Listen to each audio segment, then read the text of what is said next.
মাকে এবং বোনকে বাঁচাতে গিয়ে সব দোষ নিজের ঘাড়ে নিলেও সোনা।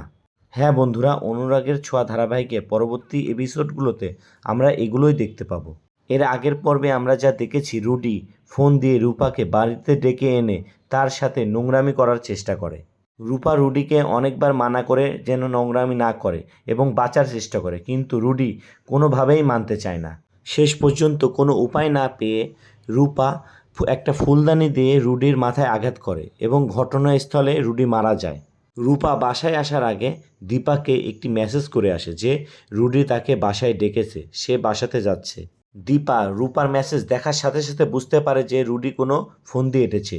সে সাথে সাথে সেনগুপ্ত বাড়িতে চলে আসে এবং দেখে রুডি মরে পড়ে আছে। দীপা আসার সাথে সাথে রূপা চিল্লায় কান্দে এবং তার মায়ের কাছে ছুটে যায়, বলে, মা, আমি ইচ্ছা করে করিনি, আমার সাথে সে নোংরামি করার চেষ্টা করেছে, এই জন্য আমি বাধ্য হয়েছি তাকে আঘাত করতে। আমি জানতাম না যে সে মারা যাবে, আর এখন আমি সোনাকে কিভাবে মুখ দেখাবো? সোনা তো বিধবা হয়ে গেল মা। দীপা তখন বলে, তুই চুপ থাক, সব দোষ আমার, আমিই রুডিকে মেরেছি, তুই কোনো কথা বলবি না।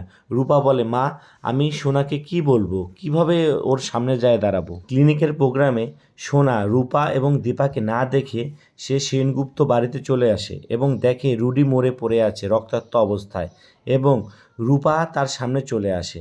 রূপার অবস্থা দেখে তার সন্দেহ মনে হয় যে রুডি নিশ্চয়ই কোনো বদমাশি করার চেষ্টা করেছে। তারপর দীপা আসে, বলে যে আমি রুডিকে মেরে ফেলেছি। সোনার দীপার কথা শুনে সন্দেহ হয় এবং দীপাকে বলে, না, এটা তুমি করতে পারো না।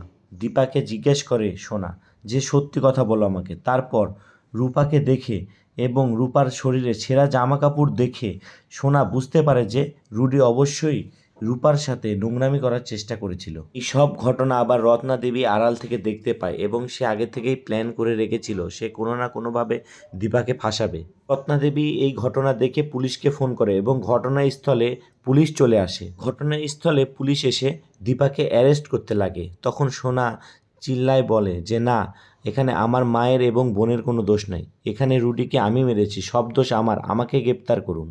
দীপা ও রূপা দুজনেই অবাক হয়ে যায় সোনার এই কথা শুনে। তো বন্ধুরা, তোমরা কি চাও রুডির আসল চেহারা সোনা টেনে হিঁচড়ে সবার সামনে বের করুক এবং তার মা এবং বোনকে বাঁচাতে সক্ষম হোক?